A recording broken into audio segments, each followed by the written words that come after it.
Today we're going to spend a little time with Public Works talking about some of the roadway construction projects here in the city of Suffolk so you can find out what's taking place and, more importantly, when it's going to be complete.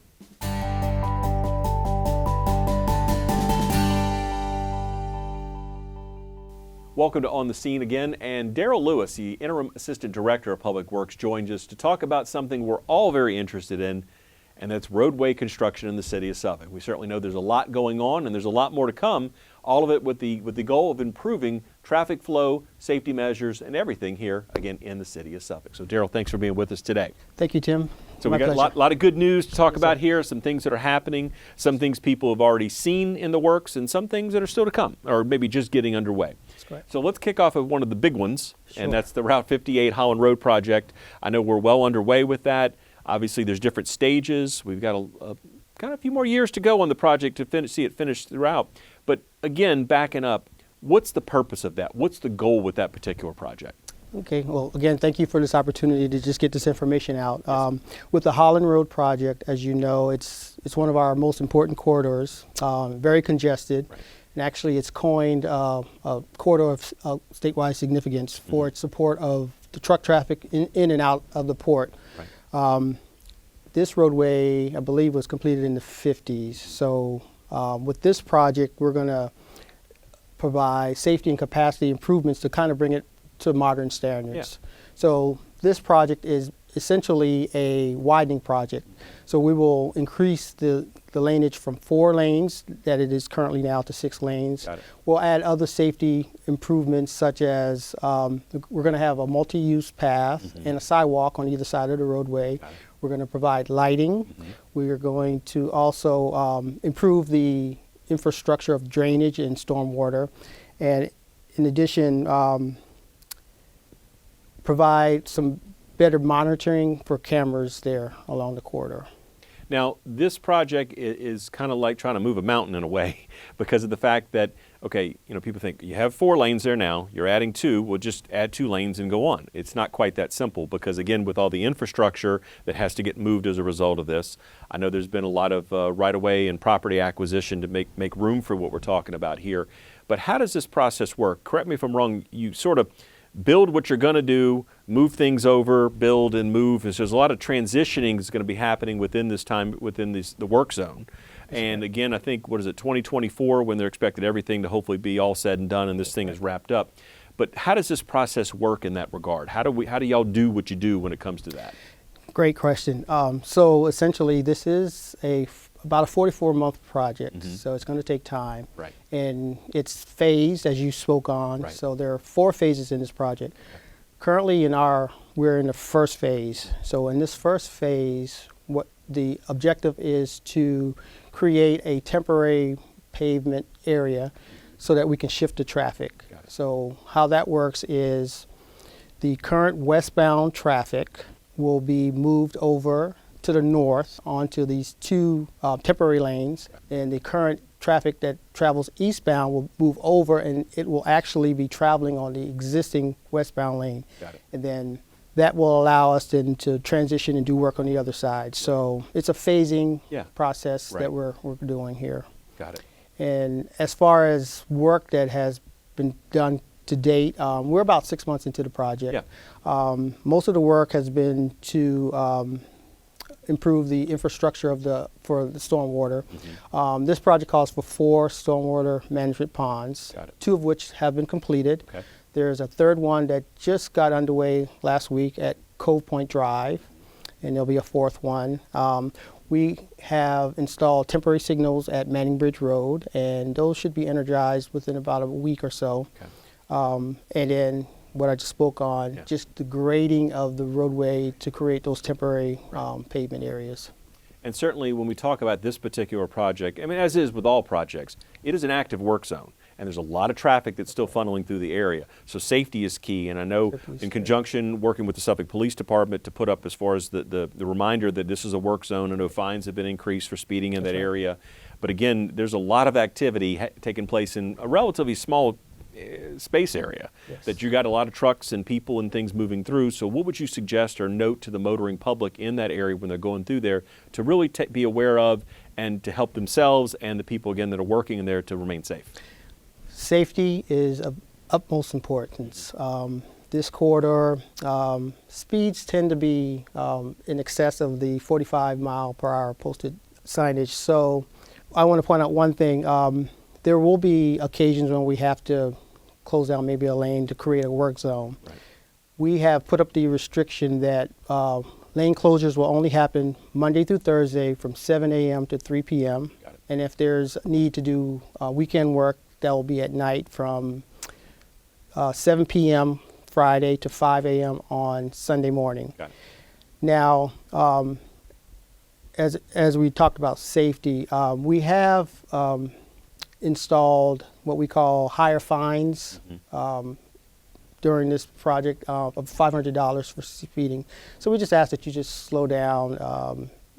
You know, we have workers out there working, trying to get this completed, and they have families that they have to go home to, and just slow down, please. And correct me if I'm wrong, at the outer boundaries of the work zone, you have signs that will be flashing when work was taking place within the zone. That's right. So people are even more aware, hopefully, right. if they pay attention to the signage, That's right. that there is work taking place. And again, really be alert as far as any kind of lane shifts or anything that goes on. Right. And the big thing there is getting the information out ahead of time to let people know what's coming. Yes. And certainly, I know the engineering and everything that goes into this is so that traffic maintains a steady flow and you keep things moving through the zone as best that you can during this project. Correct? That's correct. Right. And your office does a great job of getting that information out ahead of time also. Very good. Partnership, we're all working together for the same goal there. That's right. So we move from the Route 58 project, which is a big one, right. to another project that maybe not as big, but certainly has importance. All these projects do, because again, we want to be good stewards of the tax money and make sure we're doing safe projects and things that really progress things here. Portsmouth Boulevard Sidewalk, really to kind of connect, Nansemond Parkway and Suburban, correct me if I'm wrong, to do a connector there. So again, maybe I just gave it away, but tell us again what the project is and what we're looking at and where we are with the project right now. Okay. So as you stated, it is providing a 5-foot wide sidewalk, essentially from Nansemond Parkway, along Portsmouth Boulevard from Nansemond Parkway down to Suburban. Got it. And it also provides important connectivity. We have a Suffolk Seaboard Coastline Trail, and recently we completed Phase 2, which runs between Suburban and Nansemond Parkway. So this will connect with, there's a segment 1 that comes from Moore Avenue. That'll be online about 3 years. Okay. And that will connect with the Phase 2. So this will add important connectivity there. And along that corridor also, the Portsmouth Boulevard, there are a couple of bus stops also. So, and currently with this project, we have been doing excavations, which isn't quite complete. We've also been just installing the drainage structures. Now, I do want to point out something that's important. We encountered a kind of a waterline fire hydrant issue there, and it's going to require us to fix that and actually shut down the water line. That will be happening Wednesday, November 10th, from 8 p.m. to 1 a.m. The only impacted areas would be the 7-Eleven that's there on the corner, and that shopping center right directly next to it. And we have informed them, so we intend to take care of that during the night hours. Now, when is this project expected to be completed?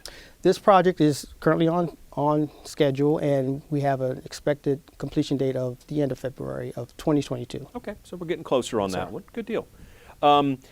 Couple bridge projects that are out there, and again, safety measures, replacing structures that have probably been there for quite some period of time, and, and the Lake Cahoon Bridge Rehabilitation Project. Now that one, I believe, if I've got my timetable straight, is kind of coming closer to the end of completion with that one. But again, the purpose of that and what that's going to do, and certainly we appreciate the patience of our motoring public with regard to any of these detours and things that are kind of in place. Yes, sir. So with Lake Cahoon, it is like you stated, coming to completion. We expect completion in March of 2022. Essentially, I think that bridge was built in 1962. So this was a superstructure and a pier replacement of the bridge. And at this point, we're about 75% complete with that. So that's looking really good. So again, March of 2022 completion. So was the previous bridge completely removed, or what had have to be done to kind of get the old thing sort of set to where you could put in the new one? No, it's more or less just there were some structural steel repairs on it, and then just the superstructure, the top part had to be replaced. That was it, and then some pier work. Got it. So, but again, that obviously could not be done with having people still traversing over it, so you have to shut the whole thing down to do what we do. Yeah. And again, with the detour and that in place. The Shoulders Hill Road Bridge Road Intersection Improvement Project. Now, tell us where we are in the early stages of that, and also what is to come with that project, and what will be the end result, and when everything is expected to be complete. Okay. So, as you know, this is a project at the intersection of Shoulders Hill and Route 17. Right. There's been significant growth in that area to the point where that intersection has been degraded and there's excessive delays. Right. So this project more or less is a safety and capacity improvement. We are widening Bridge Road from 4 lanes to 6 lanes, and then Shoulders Hill from 2 lanes to 4 lanes. Got it. Also adding other elements such as upgrading the signal equipment, multi-use path for pedestrians. This project is well on its way, headed towards construction soon. We have completed all the acquisitions needed for the project, and what's left now is the private utilities such as Dominion and Verizon. They're in the process of relocating their equipment. Right. Anticipate that being done in about 2 months. And then December 15th, next month, is the anticipated advertisement date. Got it. And then how that process goes, we would advertise it in about March timeframe of 2022. We should be in construction. Okay.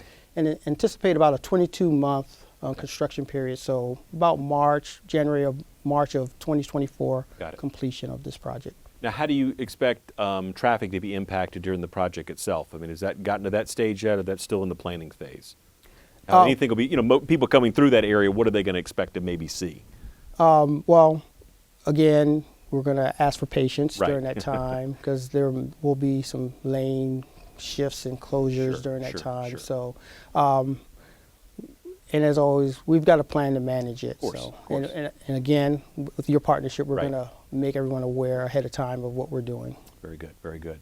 And we wrap up kind of our discussion today on individual projects, talking about the Carolina Road Bridge Replacement Project. Now, that literally is probably just underway as far as with that. But again, we're looking at some detours that will be in place for an extended period of time. That's right. Is it similar to the other bridge project with regard to the purpose of it, or does it maybe have a different thing? And what will, again, talk a little bit about the detours that are in place, because I believe we have one for cars and one for trucks separately based on, I guess, the type of vehicles we're talking about, right? That's right. So the Carolina Bridge, it's a much smaller bridge. Right. It's replacement of about 100 feet. So it literally, as you stated, just started. We got notice to proceed last week. Right. However, we will have to totally shut down the roadway. Correct.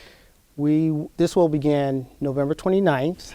And it will extend until July of 2022. Got it. As stated, there will be 2 separate detours, one for cars and one for trucks.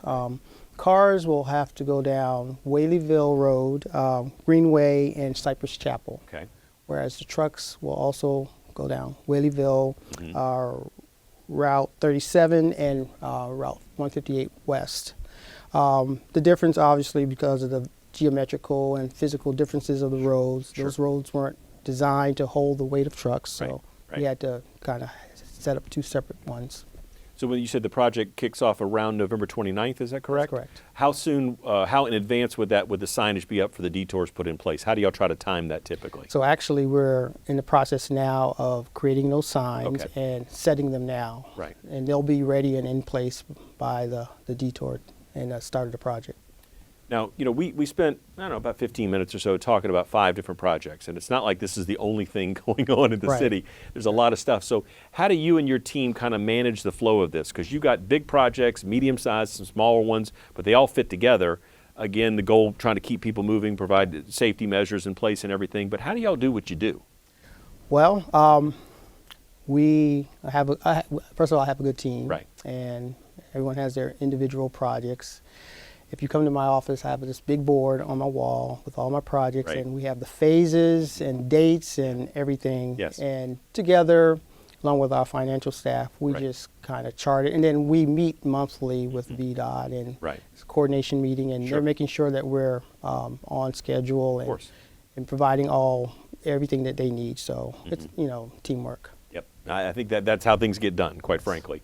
What are some of the biggest challenges that y'all maybe typically face when you're looking at projects? And everyone's a little bit different. I know sometimes you get started on it, then you realize or discover there's some infrastructure issues that you didn't account for because, again, you can't catch everything in that regard, or it's something that was unplanned or we didn't know that was even there because it's not on the. But what is, maybe again, I just answered the question for you, I'm not sure, but what are some of the biggest challenges y'all face when you kind of kick off a project, big or small? Yeah, well, with the environment that we're living in right now, costs. Yeah. That's really killing not only us, everyone, the entire industry. Sure. One of the biggest challenges is coming up with a good schedule, but an even better estimate. Right. Because most of our projects, we get funding from either VDOT or federal government, and there's stipulations with that, and there are time frames. And so you try to start off well. You have, as you go through the project, you can tweak it.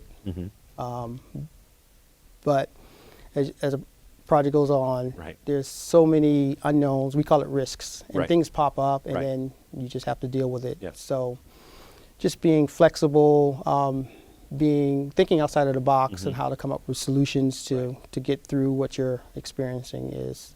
But it's fun. It's challenging, but it's fun on the same part. Indeed. And of course, the end result is to finish the project and everything's signed off and everything is good to go and on we're time off and and running. on budget. Yes, sir. There you go. How do y'all work with contractors and everybody doing the work with inspections? I mean, it's an ongoing process. Is it sort of a phase thing where we've reached a certain point, we inspect, or, I mean, maybe with Route 58, I think y'all kind of have people out there almost every day, don't you? We do. Yeah. Once the project gets to construction, inspection, that's a ongoing, everyday process. Sure. So if we use Route 58 as an example, it's probably our largest project. So we have had to seek help because our staff isn't large enough. So we have a couple contracting firms that help us with both construction management and inspection services. Sure. So they're out there every day looking at the project. And with other projects, we have an inspector out there at all times, making sure everything is flowing the way it's supposed to. Exactly. And then any challenges that may come up along the way, able to react and coordinate that and move forward, and again try to stay on time and on budget, as you said. I know very critical things I think that people are interested in. So we just have a couple minutes left, and I just want to give you an opportunity to kind of maybe remind the motoring public. Again, you mentioned the patience word earlier. I think that's definitely something that's key when we come to projects that impact people's lives in the sense of where they flow and how they get around to what they need to do. But what would you offer to the motoring public in the city of Suffolk to think about, again, around construction zones? Again, thinking safety, thinking being aware of your surroundings, watching for signage and everything like that. What do you say to them? I think the points that you just mentioned, just paying attention and patience. Patience is required. I know it's an inconvenience at times, but if you look at the bigger picture, the end result will be in a better place, in a better position. So just be patient, be careful, and look out not only for yourself but for others. And watch your speeds. Speed zones and work zones. We want you to lower your speed, and just want everyone to be safe. Yep. And I think you said it earlier too. Not only do we want the motoring public to get from point A to point B safely, but also the people that are out there working, because they have families and to go home to at the end of the day, and we want to make sure they're able to go home safely as well, and then everybody wins, and we keep everybody safe. Correct? Pretty simple. That's right. Very good. Well, Daryl, thanks for your time today. Sure. We appreciate it, and thank you to all the men and women of the Public Works Department for everything they do. And we know when we talk about public works, the roadway maintenance and construction is only one part of it. I mean, there's a vast array of things that Public Works does, but these are some of the things that are perhaps the most visible for people who are out there and say, well, wait, and I'm sure y'all get it all the time. Well, what's going on over there? I saw this. What does this mean? Whatever. But y'all being available to answer questions, having staff available, doing the inspection process, the project management process, it all fits together to make everything work pretty smoothly, correct? That's correct. Very good. Well, Daryl, thank you again for your time. Thank you, Tim. Appreciate it. All right. That would do it for this edition of On the Scene. I'm your host, Tim Kelly. We'll see you next time.